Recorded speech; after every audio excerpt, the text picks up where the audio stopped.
Hey everyone, it's Starlana, and right now, this has been a crazy week. I haven't been able to get the MacGyver system up for video game recording, so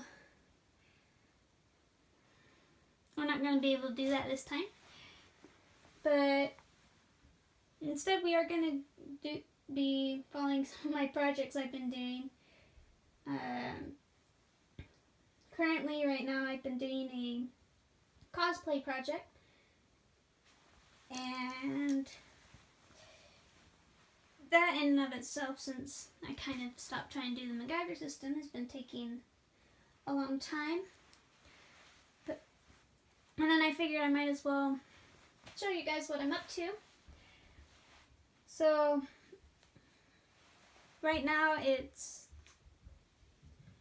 I'm cosplaying Maka Albarn, I think is how you say it, from Soul Eater. And I've been working on making the costume, like your cloak, which you can kind of see all the paper over here that I had to make the pattern for the material. You can kind of see the black material sticking out down there, and it's I don't have a way of easily doing patterns, but I figured I might as well try. I've already done it once, and let me get that.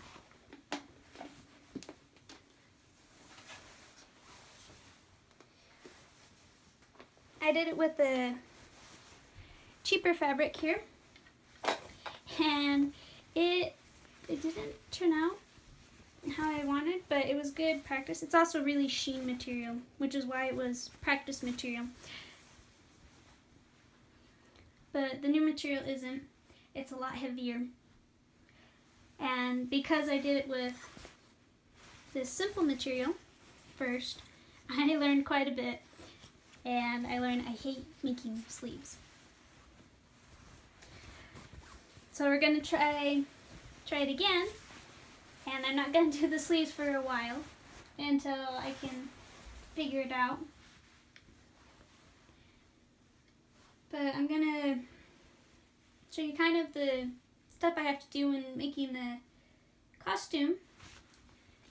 Because unlike some people I know, I am self-taught seamstress.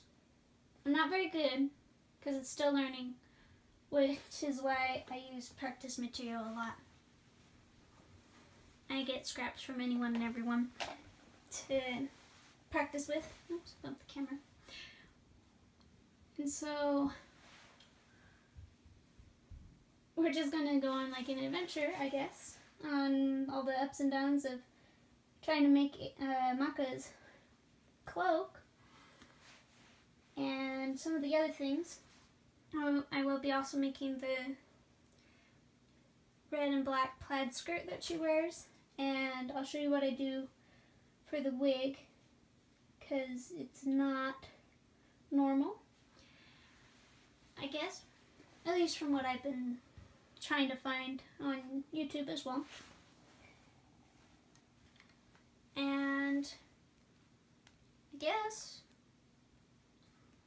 oh, before I forget, I have basically bought all the material. I might take another trip to the store and I'll show you guys that, so you guys can see what I'm looking for when I look for material.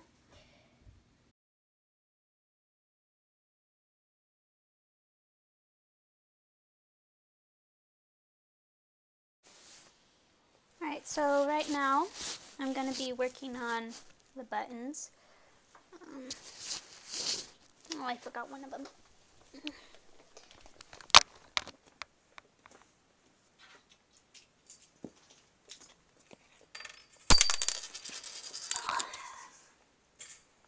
Alright. So, one of the things, I went to Hobby Lobby for this one, and I found these aluminum buttons. I found 2 different sizes, and because I use Sharpies so much, I know what they're like, so I went ahead, this was before I started doing recording on this, but I created the pattern that you see on her outfit. I might put a picture up about that. Anyway, so the point right here is that I don't know why they're done this way, but maybe so you can put something in them? I don't know. But I need to close off the edges here. So I'm going to see what I can do about that. I've got some needle nose pliers. I don't know if it'll work or not. I've never had to do that. I have no idea.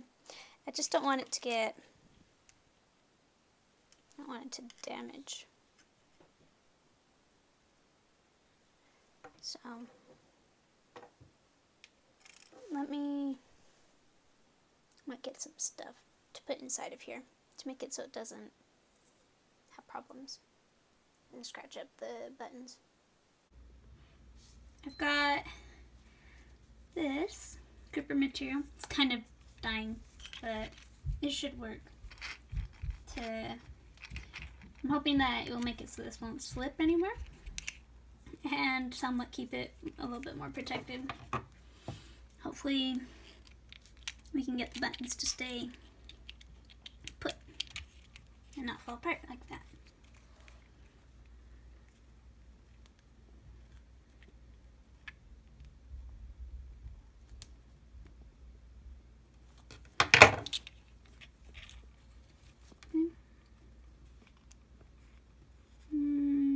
See, I got through anyway.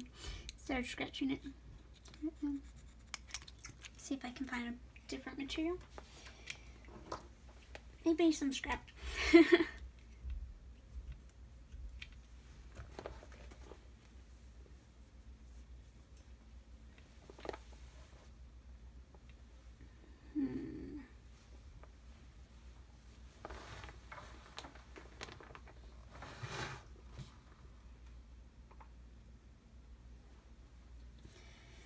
Alright.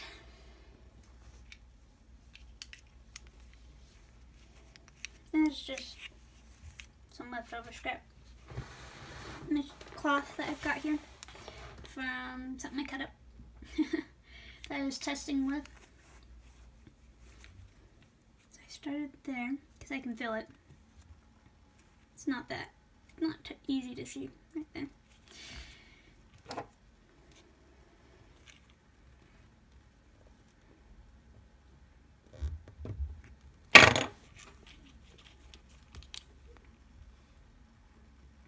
Yeah. Alright.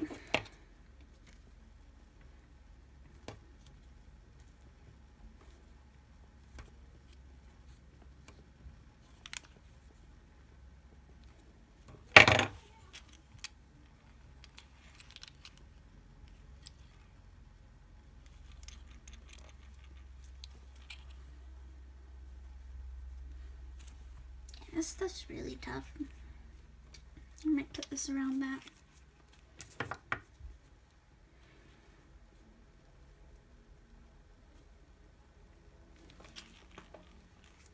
Don't know if that's really helping.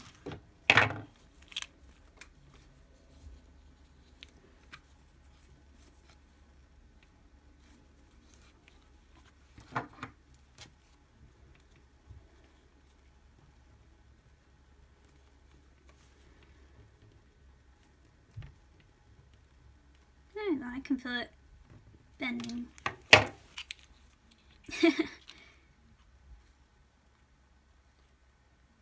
I don't think this is thick enough.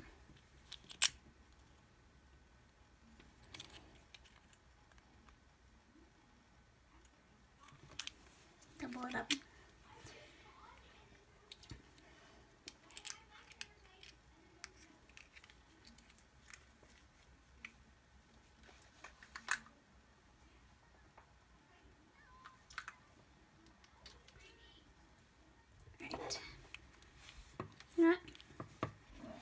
right now, see,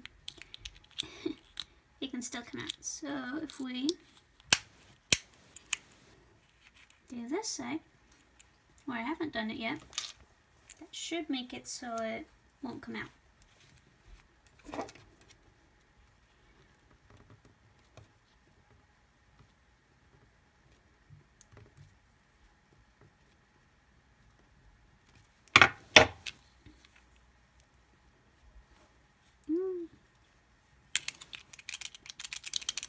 But now it rattles.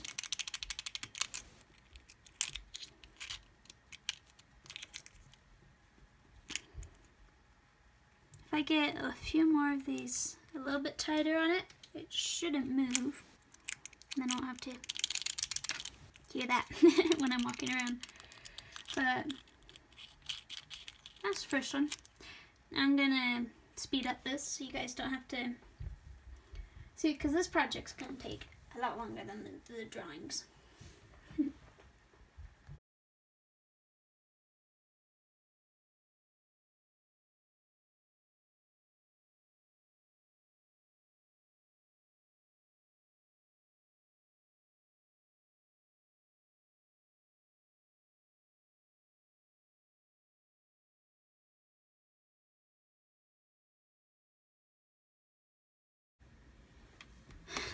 Alright, so what happened in the middle of that was I do this when I'm making this stuff, is I want to try a different technique.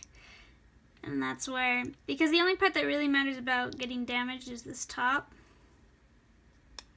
which some of them did, kind of. But the bottom doesn't care, because you're not going to see that anyway.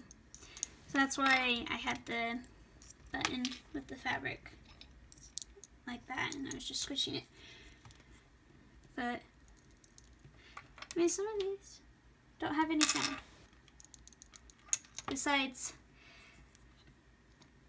the fact that this little piece here moves a little bit.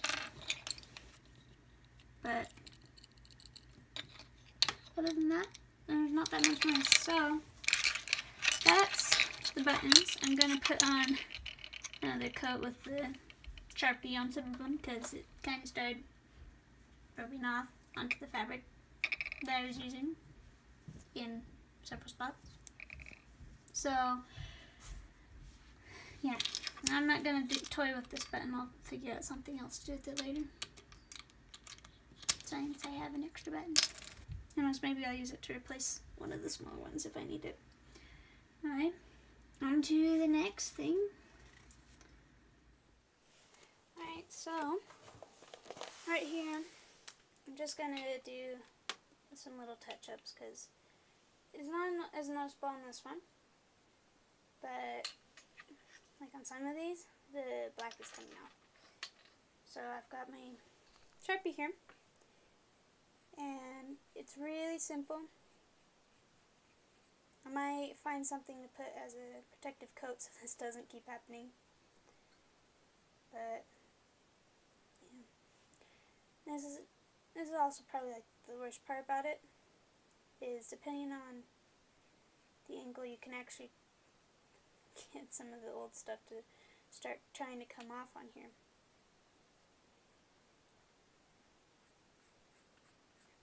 And I don't have any stencils or fancy stuff like that for this. So it's just pretty much by hand here. Which isn't the best thing all the time if you want to look really professional. But it's definitely cheaper than some of the other stuff.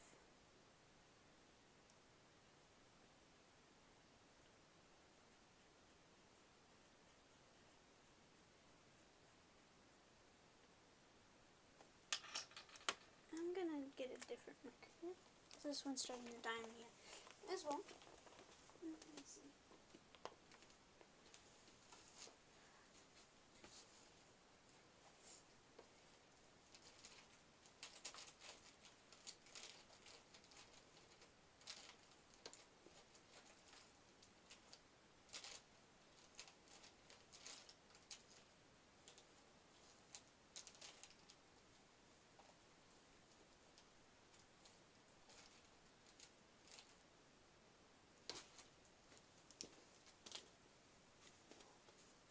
this one's good.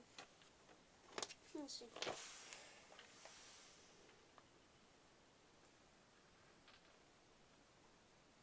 Yeah, this is a much better one.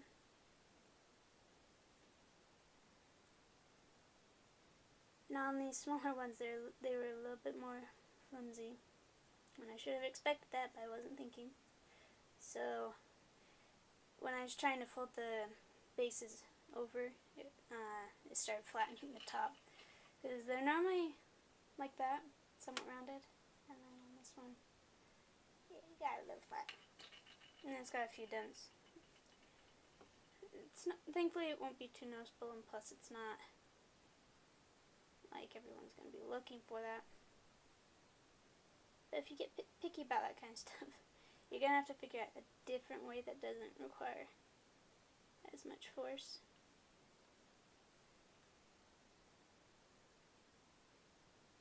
And see, I kind of damaged them just ever so slightly, so I'm trying to get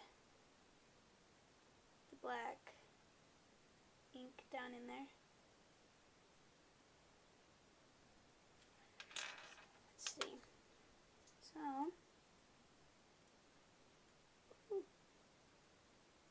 and now this one's acting up. I'm going to swap markers again.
Alright, I think just touch up this one a little bit more.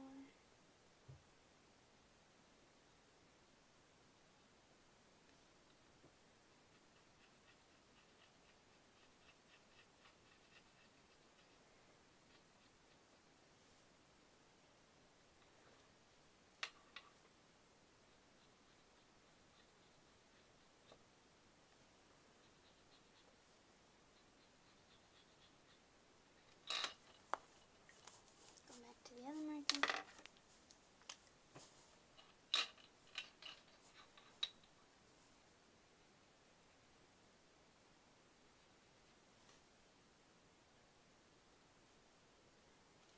Markers are taking the ink off, which I was hoping not to have happen, but can't be helped all the time.